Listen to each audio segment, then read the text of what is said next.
யோசேப்பு நாட்கள்ல ஆதியாகமம் 41 அவனை சிங்காசனத்தில் உயர்த்தி வச்சு இப்போ எகிப்து முழுமைக்கு அவன் அதிகாரியா இருக்கான். அந்த 41 அதிகாரம் 57 கடைசி வசனம் சொல்லுது, சகல தேசங்களிலும் பஞ்சம், ஒட்டுமொத்த உலகத்திலும் பஞ்சம். அதனால சகல தேசங்களிலும் இருந்து தானியம் கொள்ளும்படி எல்லோரும் யோசேப்பினிடத்தில் எகிப்திற்கு வந்தார்கள். அப்ப கொஞ்சம் கற்பனை பண்ணுங்க, டோட்டல் உலகமும் எகிப்தை நோக்கி டிராவல் பண்ணுது, யோசேப்பை நோக்கி டிராவல் பண்ணுது. ஒரு ட்ரோன் கேமராவை அந்த வசனத்துக்கு மேல தூக்கி பிடிச்சிங்கன்னா முழு உலகத்திலும் ஒரு பெரிய அசைவு, ஒரு பெரிய அசைவு, டோட்டல் வேர்ல்டு ஷேக் ஆகுது. யோசேப்பை நோக்கி படையெடுத்து வருது. ரெண்டாவது, எஸ்தர் காலத்துல 127 தேசம், என் கணக்குப்படி அதுதான் தோத்திரம், அன்னைக்கு முழு உலகமா இருந்திருக்கணும். 127 தேசம்.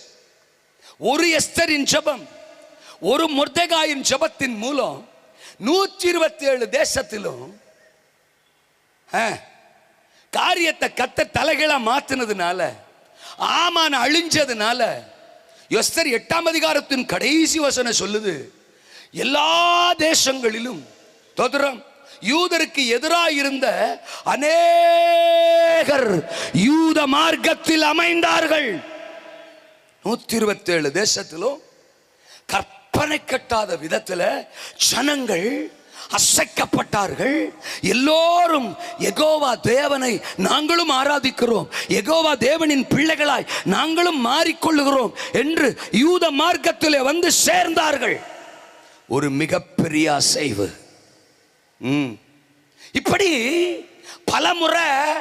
பலமுறை ஏற்கனவே தேவன் உலகத்தை, பூமியை, ஜனங்களை, ஜாதிகளை அசைச்சிருக்கிறார். ஒரு பில்லி கிரகாம வச்சு அமெரிக்க கண்டத்தையே கர்த்தர் அசைச்சார். ஒரு ரெய்னாட் போங்கே வச்சு ஆப்பிரிக்க கண்டத்தையே கர்த்தர் அசைச்சார். ஒரு பாலியாங்கி சோவை வச்சு தென்கொரிய தேசத்தையே கர்த்தர் அசைச்சார். இப்படி பலமுறை அசைச்சவர் தான் இப்ப கடைசி நாட்கள்ல சொல்றாரு.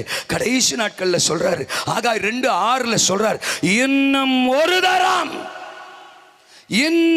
ஒரு தரம் நான் சகல தேசங்களையும் சகல ஜாதிகளையும் அசைய பண்ண போறேன்.